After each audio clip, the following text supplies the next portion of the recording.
सबसे पहले हैप्पी तीज आप सभी को। जितनी पहले बताइए मैं कैसी लग रही हूँ, कमेंट्स करके बताइएगा मैं कैसी लग रही हूँ। तो ये देखिए हमारा मेहंदी और मेरी चूड़ी कैसी लग रही है, आप सब देख सकते हैं। मैं कल ही मेहंदी लगाई थी और बोली थी ना मैं आपको कल दिखाऊंगी मेहंदी निकालने के बाद, देख सकते हैं।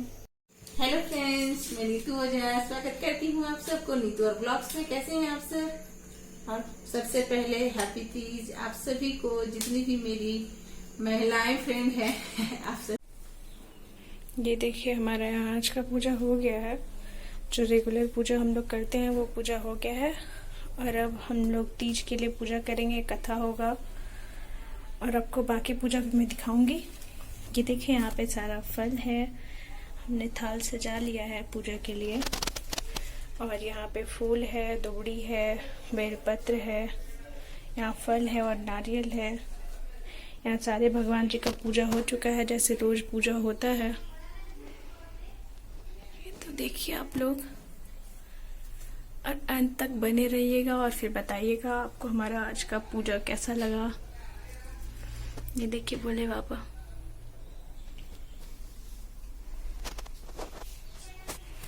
यहाँ पे राधा रानी है, इनको भी हम लोगों ने न्यू न्यू ड्रेस पहनाया है। और ये लड्डू गोपाल, ये तो हमेशा ही सचे धजे रहते हैं क्योंकि छोटे से बच्चे हैं ना। ये देखिए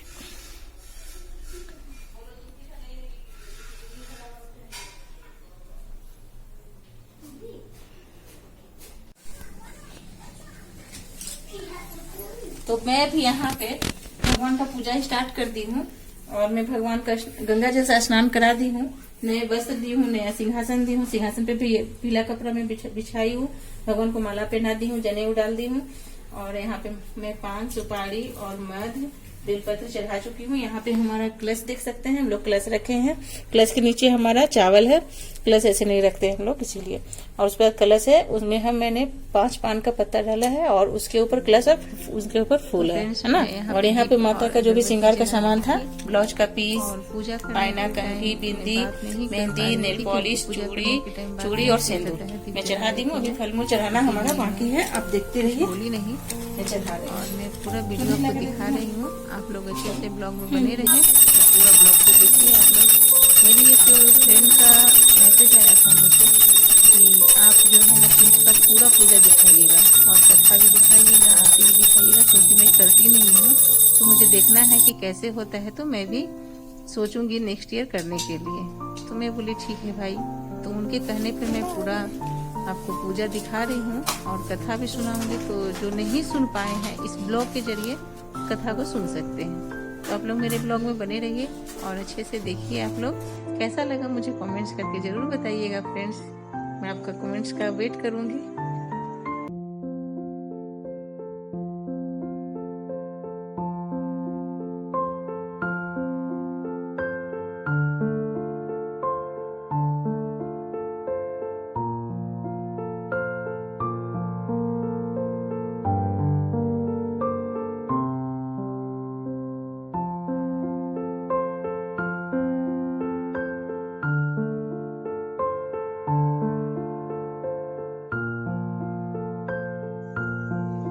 हमारा पूजा यहाँ पे हो चुका है और अब हम लोग कथा करने चले। तो आप कथा को सुनिए और अच्छे से कथा का आनंद लीजिए। और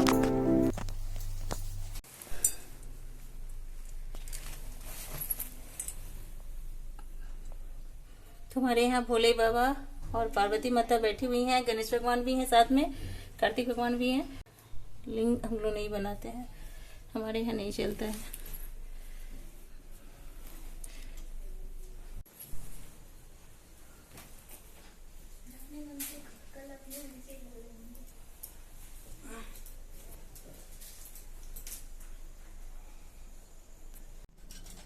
भोलेनाथ की जय, पार्वती माता की जय, गणपति महाराज की जय, कार्तिक भगवान की जय। पूजन करने के बाद कथा सुने। सूत जी कहते हैं, मंदार की माला से जिन पार्वती जी का केस पास अलंकृत है और मुंडों की माला से जिन शिव जी की जटा अलंकृत है, जो पार्वती जी दिव्य वस्त्र धारण की है और जो शिव जी दिगंबर हैं, ऐसे श्री पार्वती जी कहती है, हे महेश्वर, हमें कोई गुप्त व्रत या पूजन बताइए जो सब धर्मों से सरल हो, जिसमें परिश्रम भी कम करना पड़े लेकिन फल अधिक मिले। हे नाथ, यदि आप मुझ पर प्रसन्न हो तो यह विधान बताइए। हे प्रभु, किस तप, व्रत या दान आदि से मध्य और अंत रहित आप जैसे महाप्रभु हमको प्राप्त हुए हैं।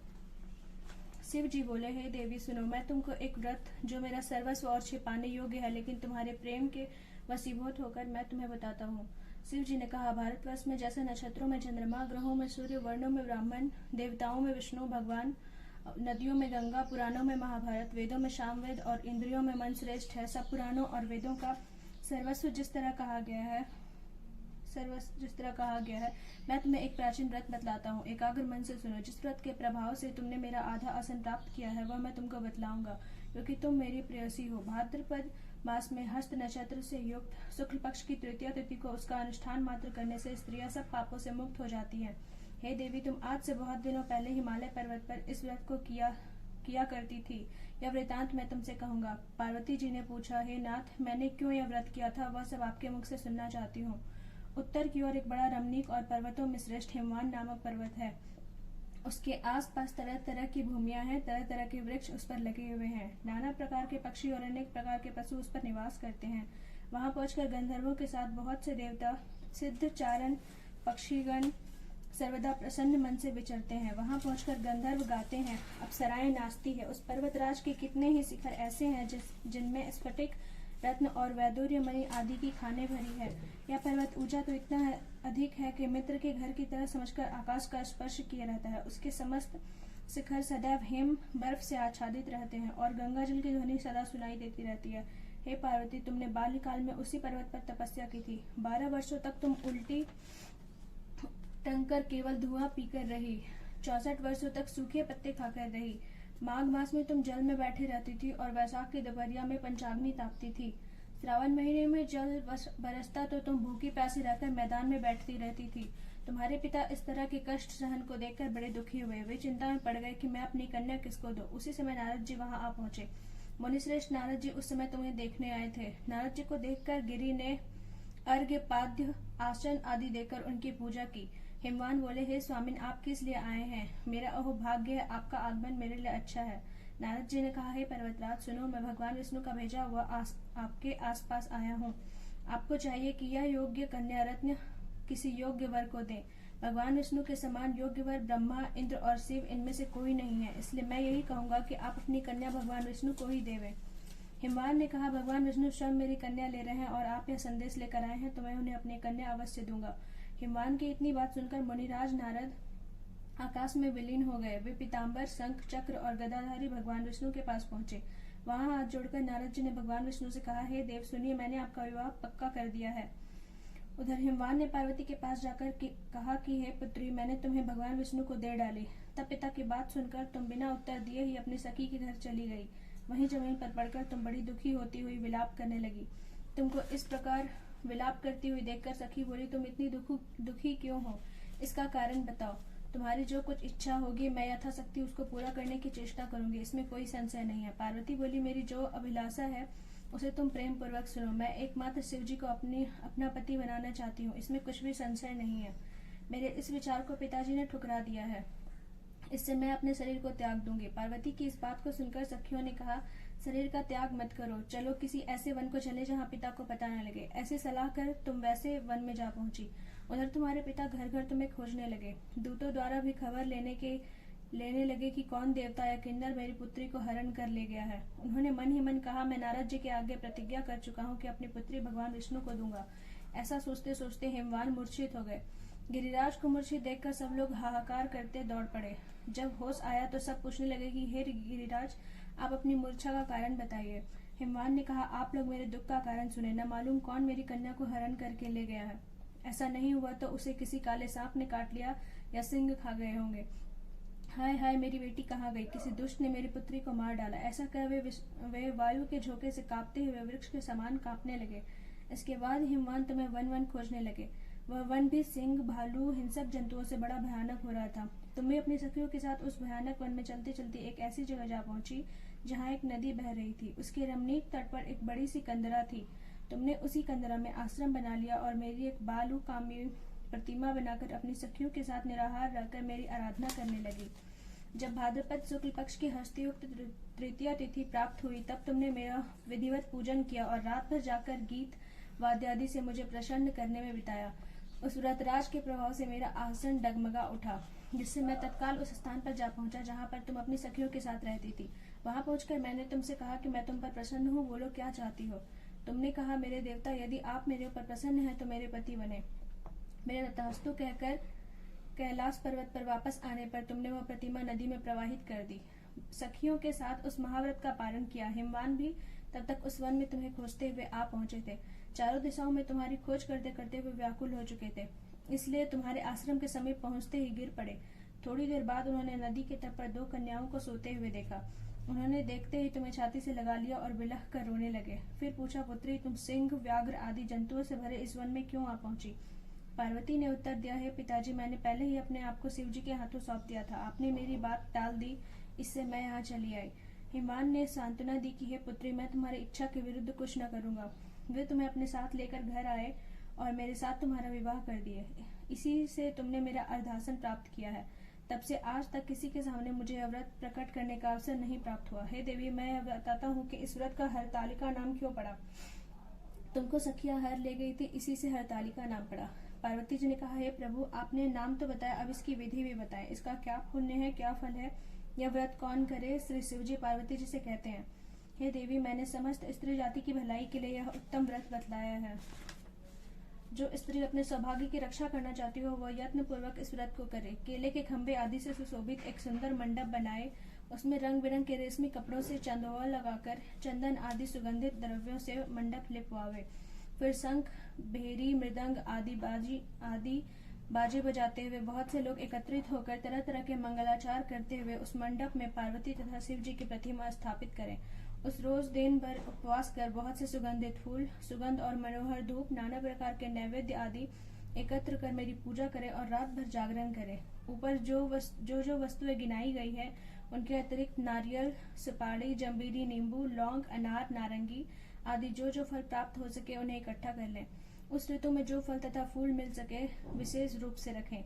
इसके बाद धूप दीप आदि से पूजन कर प्रार्थना करें। हे शिवे, शिव रूपनी, हे मंगले, सब अर्थों को देने वाली हे देवी, हे शिव रूपे, आपको नमस्कार है। हे शिव रूपे, आपको सदा के लिए नमस्कार है।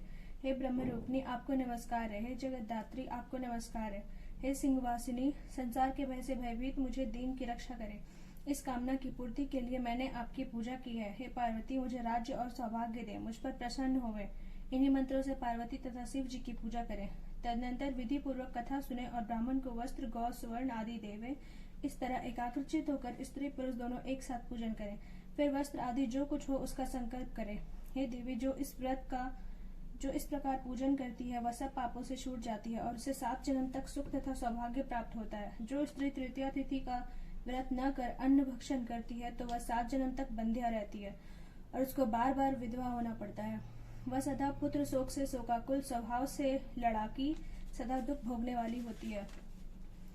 और उपवास करने वाली स्त्री अंत में घोर नरक में जाती है। मांसाहार करने से बाघिन, दही खाने से बिल्ली, मिठाई खाने से चींटी और कुछ खाने से मक्खी होती है। तीज को अन्न खाने से सूकरी, फल खाने से बंदरिया, पानी पीने से जोक, दूध पीने से सांपिन, उस रोज सोने से अजगरी और पति को धोखा देने से मुर्गी होती है। इसलिए सभी स्त्रियां व्रत अवश्य करें। दूसरे दिन स्वर्ण, चांदी, तांबा अथवा बांस के पात्र में अन्न भरकर ब्राह्मण को दान दे और पारण करें। जो स्त्री इस प्रकार व्रत करती है वह मेरे समान पति पाती है और जब वह मरने लगती है तो तुम्हारे समान उसका रूप हो जाता है। उसे सब प्रकार के सांसारिक भोग और असंयोज्य से मुक्ति मिल जाती है। इस हरितालिका की व्रत कथा मात्र सुन लेने से प्राणी 1000 अश्वमेध और सैकड़ों वाजपेय यज्ञ करने का फल प्राप्त होता है। हे देवी, मैंने यह सब व्रतों में उत्तम व्रत बतलाया जिसके करने से प्राणी सब पापों से छूट जाता है। इसमें कुछ भी संशय नहीं है। प्रेम से बोले भोलेनाथ की जय, पार्वती माता की जय। ओम जय शिव ओंकारा, स्वामी जय शिव ओंकारा। ब्रह्मा विष्णु सदा शिव, ब्रह्मा विष्णु सदा शिव, अर्धांगी धारा। ओम जय शिव ओंकारा, एक कानन चतुरानन पंचानन राजे हंसासन गरुडासन हंसासन गरुडासन वृषवाहन साजे। ओम जय शिव ओमकारा ओम जय शिव ओमकारा। त्रिगुण स्वामी जी की आरती जो कोई नर गावे, स्वामी प्रेम सहित गावे।